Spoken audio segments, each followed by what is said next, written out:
Hello friends, welcome है आप लोग का ज्ञान एंड मोटिवेशन में। मेरा पहला गुरु एक स्टूडेंट है। इस पर आज मैं आपको एक स्टोरी सुनाने जाता हूँ। एक कॉन्फ्रेंस में वह अपने रिसर्च प्रस्तुत कर रहा था। एक प्रोफेसर लगातार उसमें चूक निकाल रहे थे। प्रोफेसर ने उसे परेशान करने के लिए मोमबत्ती जलाई और उससे पूछा कि बताओ ये आग और रोशनी कहाँ से आई। यदि आप बता दोगे तो मैं मान लूंगा कि तुम इस रिसर्च के योग्य हो। स्टूडेंट से रहा नहीं गया और उसने फूंक मारकर मोमबत्ती बुझा दी।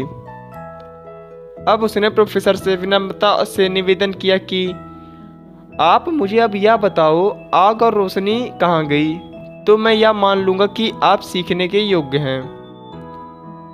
प्रोफेसर को गलती का एहसास हुआ और उसने स्वीकार किया कि वो सीखने के लिए तैयार नहीं थे। उस दिन मुझे एहसास हुआ कि कोई भी कभी भी और कहीं भी हमें सिखा सकता है। हमें सीखने के लिए लगातार तैयार रहना चाहिए। दोस्तों, अगर ये आपको छोटी सी स्टोरी अच्छी लगी हो तो चैनल को सब्सक्राइब, वीडियो को लाइक, कमेंट, शेयर जरूर करें। मेरा दूसरा गुरु एक चोर था। इस पर मैं आज आपको एक छोटी सी स्टोरी सुनाना चाहता हूँ। एक बार मैं देर रात किसी गांव में पहुंचा। वहां कहीं रुकने के लिए जगह नहीं मिली। तभी मैं एक आदमी को देखा। वह एक दीवार में छेद करने की कोशिश कर रहा था। मैंने उससे ठहरने के लिए जगह के बारे में पूछा। उसने कहा कि इस समय आपको आसरा मिलना बहुत मुश्किल होगा। मैं एक चोर हूं और अगर मेरे साथ रहने में आपको कोई परेशानी ना हो तो आप मेरे साथ रह सकते हो। उसके साथ मैं 1 महीने तक रहा। वह कभी सफल होकर आता तो कभी असफल होकर। जब वह असफल होकर आता तो भी मुस्कुराता हुआ कहता कि आज तो कुछ नहीं मिला, पर भगवान ने चाहा तो जल्दी कुछ जरूर मिलेगा। वह कभी निराश और उदास नहीं होता। उस दिन के बाद जब भी मैं निराश होता तब अचानक मुझे उस चोर की याद आती। उसने मुझे जीवन का हर हाल में आनंद लेना सिखाया।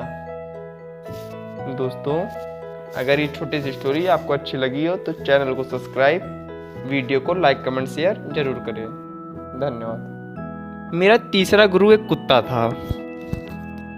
इस पर मैं आज आपको एक छोटी सी स्टोरी सुनाना चाहता हूँ। एक दिन मैं नदी के किनारे पेड़ की छाया में आराम कर रहा था कि एक कुत्ता आया। वह बहुत प्यासा था। कुत्ते ने नदी में झांका तो उसने पानी में अपनी परछाई नजर आई। उसने उसे दूसरे कुत्ता समझकर उससे डर गया। वह परछाई को देखकर भौंकता और पीछे हट जाता। लेकिन बहुत प्यास लगने के कारण वह रह रहकर वापस पानी के पास लौट आता। अंत में अपने डर के बावजूद वह नदी में कूद पड़ा। उसके कूदते ही परछाई भी गायब हो गई। उस कुत्ते के इस साहस को देखकर मुझे एक बहुत बड़ी सीख मिल गई। अपने डर के बावजूद हमें छलांग लगाने के लिए पीछे नहीं हटना चाहिए। डर तो सबको लगता है, लेकिन डर के आगे ही जीत है। दोस्तों, ये छोटी सी स्टोरी आपको कैसी लगी? अगर अच्छी लगी हो तो चैनल को सब्सक्राइब, वीडियो को लाइक, कमेंट, शेयर जरूर करें। धन्यवाद।